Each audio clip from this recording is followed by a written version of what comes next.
E aí, meu povo? Tudo tranquilo por aí? Espero que estejam todos muito bem. Hoje, galera, nós vamos estudar características dos seres vivos. Show? Mas antes nós vamos dar uma passadinha pelo quadro, hein? Vai ser necessário organizar o raciocínio.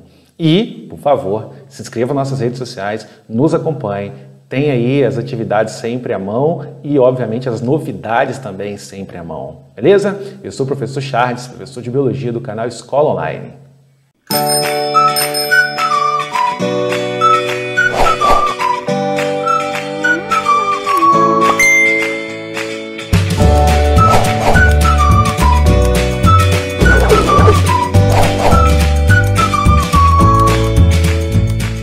Queridos, aqui no quadro está a parte teórica importante para nós fazermos essa atividade de hoje. Aqui do meu lado direito tem as categorias taxonômicas. Olha só, reino, filo, classe, ordem, família, gênero, espécie. É importante que você saiba nessa ordem. E aí você decora para mim, reficofage. Repete aí, reficofage. Ó, reficofage. Quando você decora reficofage, você sabe exatamente a ordem que eu te pedi. Show? Os organismos vivos são classificados assim, nessa ordem. Todos os organismos têm um reino, um filo, uma classe, uma ordem, uma família, um gênero e uma espécie, como nós. Ok? Reino animal, espécie Homo sapiens. E assim vai, ordem primates. Enfim, esses organismos são classificados nos reinos Monera, Protista ou Protoctista, Fungi, Plantae ou Metafta, Animalia ou Metazoa e aqui embaixo eu coloquei para vocês, vírus. Os vírus não são classificados como organismos vivos, porque alguns dizem não serem organismos vivos. Outros dizem que são, pelo fato dos vírus terem material genético e poderem evoluir, mudar com o tempo. Nós não nos pautamos essa coisa de falar que é vivo ou não é vivo, a gente sabe as características, é muito mais fácil. Por isso eu digo a vocês, a classificação de vírus não está dentro desse sistema de classificação. A forma de dar nome a vírus é diferente. Vírus é um grupo à parte. Beleza? Agora, na classificação, o tal sistema de Whittaker de 1969, nós colocamos o reino Monera, que é possuidor das bactérias e das árqueas, ou arqueobactérias antigamente. São organismos procarióticos e unicelulares. Beleza? Tem indivíduo que faz fotossíntese e indivíduo que não faz. Tem até indivíduo que faz quimiossíntese, que é uma forma de produzir seu próprio alimento também, mas diferente da fotossíntese. Dentro dos protistas, atualmente protoctistas, nós temos as algas e os protozoários. Show? Reino Fungi, os fungos, que são todos heterotróficos. Reino Plantae, as plantas, que são multicelulares e eucarióticas e autotróficas, fazem fotossíntese. E nós, animais, que somos multicelulares, sempre eucarióticos, reprodução sexuada e assexuada. Essa é a classificação. Isso aqui vai nos auxiliar bastante na atividade de hoje. Bacana? Então vamos lá.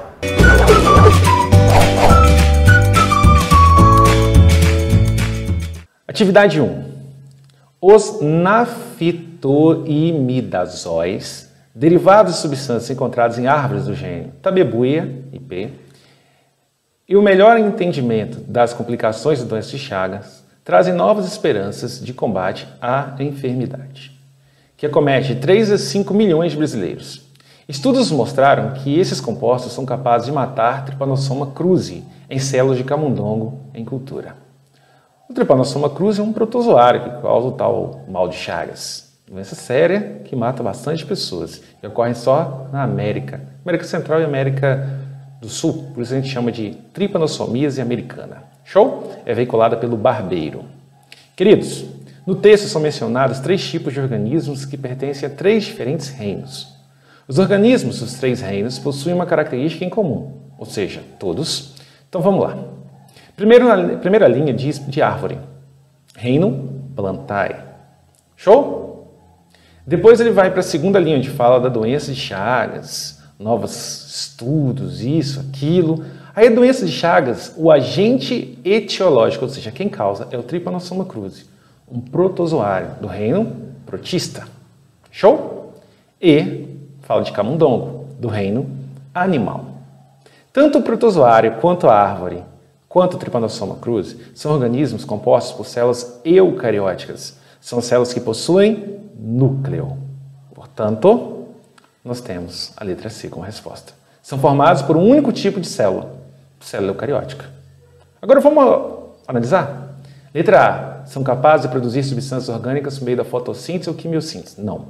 Protozoário nem rato faz fotossíntese nem quimiossíntese. Esses dois processos permitem produzir seu próprio alimento? Não. Eles são heterotróficos. Show? São constituídos por organismos heterotróficos que se alimentam por ingestão. A árvore é autotrófica, faz fotossíntese. Letra D. Tem capacidade de locomover-se sobre um substrato? Árvores? Não. Árvores são fixas, sésseis. Letra E. Reproduzem-se exclusivamente por meio de processos sexuados? Não. Os protozoários podem se produzir de forma assexuada, assim como também as árvores. Bacana? Então, vimos a resposta, ainda fizemos a mais. Show? A atividade 2. Olha só, nós da Escola Online respeitamos muitos profissionais que elaboram o PET para vocês, mas nós respeitamos ainda mais vocês. Essa atividade foi muito mal colocada, por 2 pontos de vista. Não se preocupe, pode ficar tranquilo se você tiver dificuldade nela. Que bom.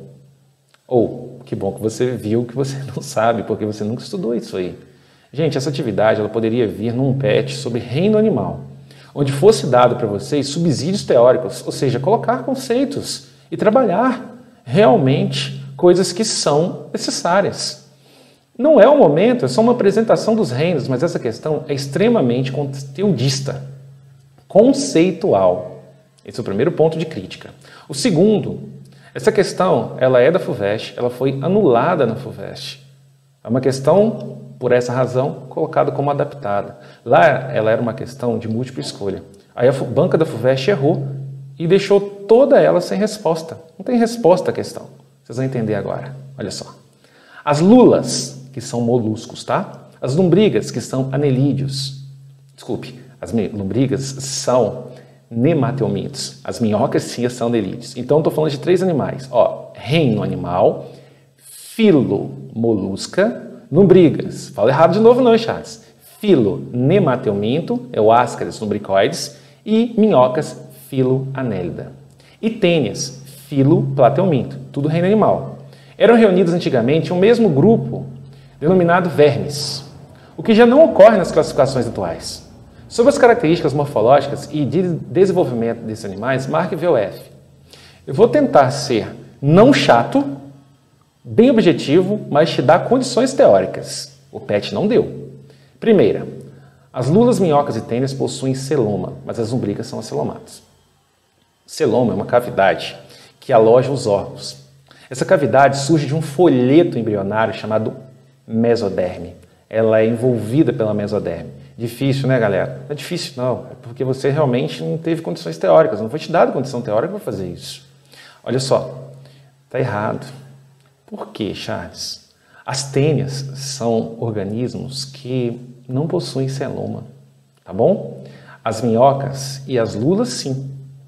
As lombrigas são pseudocelomadas. É uma falsa cavidade. Falsa. A letra B foi a proposta, por essa que a FUVEST teve que anular a questão. As minhocas e lulas apresentam metameria. Mas o que é isso, Charles? É repetição de partes iguais. Que não é encontrado nas tênias e lombrigas. Gente, só 3 filos têm metameria, que é o filo anélida, filo artrópoda e filo cordado. Então, quando ele fala que minhoca tem, tá certo. Minhoca é anélida. Quando ele fala que lula tem, tá errado. Lula é um molusco. Entendeu? Tênia é um platelminto, também não tem. Lombriga não é um matelminto, também não tem. Então é falsa de novo. Terceira. As lulas, minhocas e lombrigas possuem mesoderme, mas as tênias não têm esse folheto embrionário. Mesoderme, ectoderme e endoderme são 3 folhetos embrionários. Então vamos lá. As lulas, sim, as lulas têm os 3. São chamados triblásticos. Ectoderme, mesoderme e endoderme. As minhocas também têm os 3. também são triblásticos. E as lombrigas também têm os 3, também são triblásticos. Então, tem mesoderme. A mesoderme é a última a nascer, a surgir, desculpe. Mas as tênias não têm esse folheto embrionado.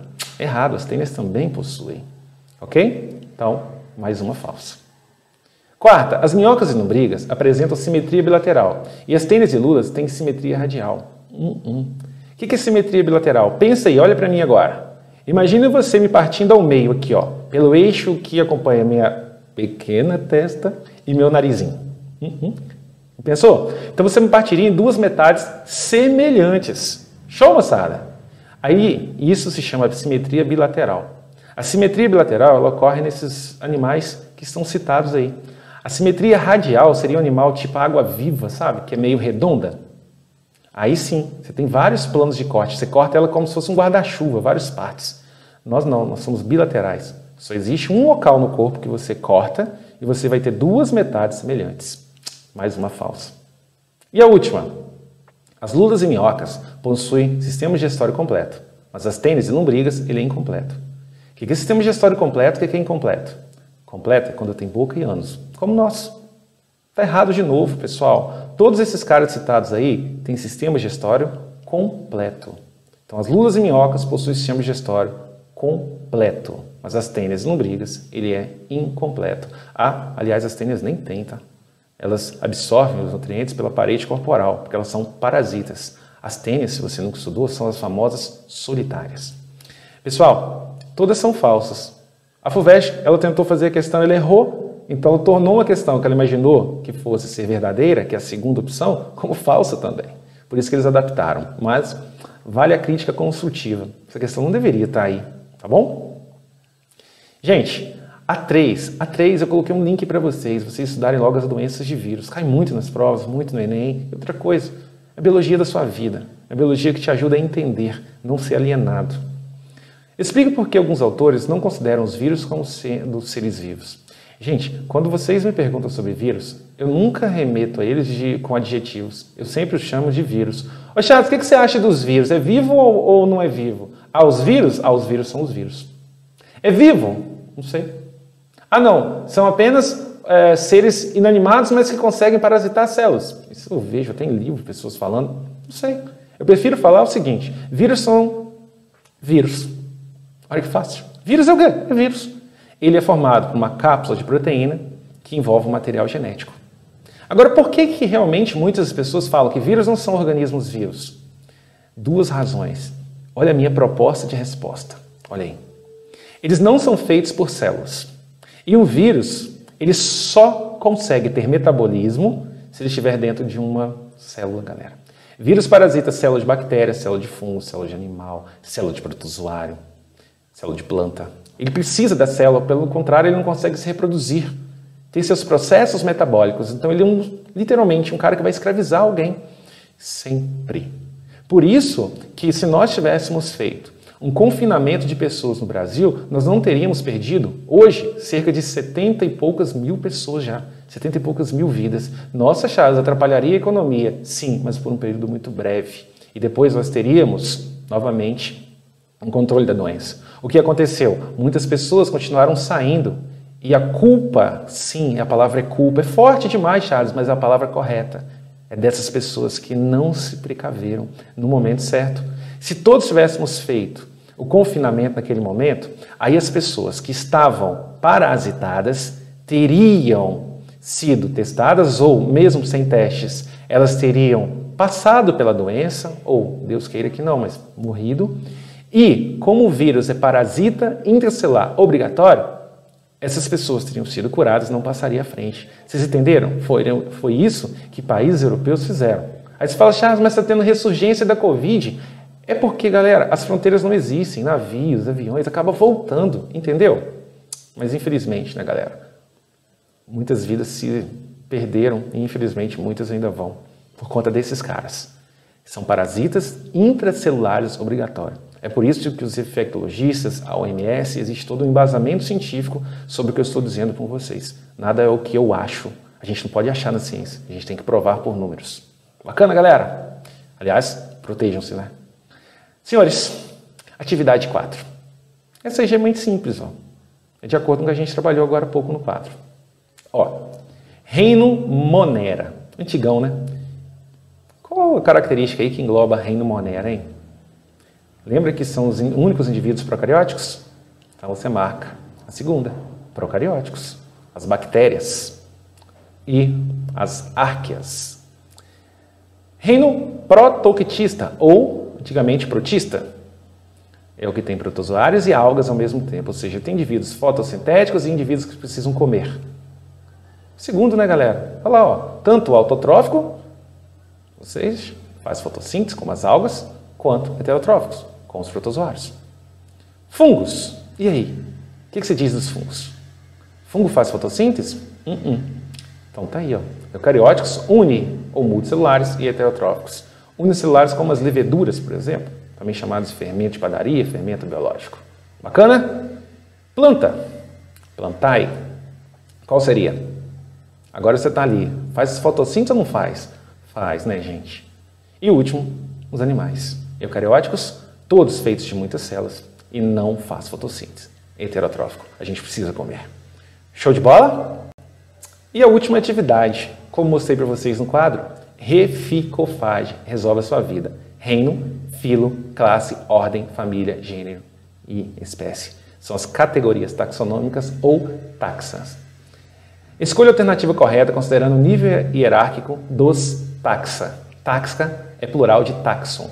Um taxon, dois taxa. Reficofage, lembrou? Não tem erro, né? Reino, filo, classe, ordem, família, gênero e espécie. Show? Senhores, tá aí, galera. É isso que eu tinha para vocês hoje. Espero tê-los ajudado bastante. E continue com a gente. Coloque seus comentários aí. O que for necessário, fale que a gente faz. Beijão para vocês. Cuidem-se.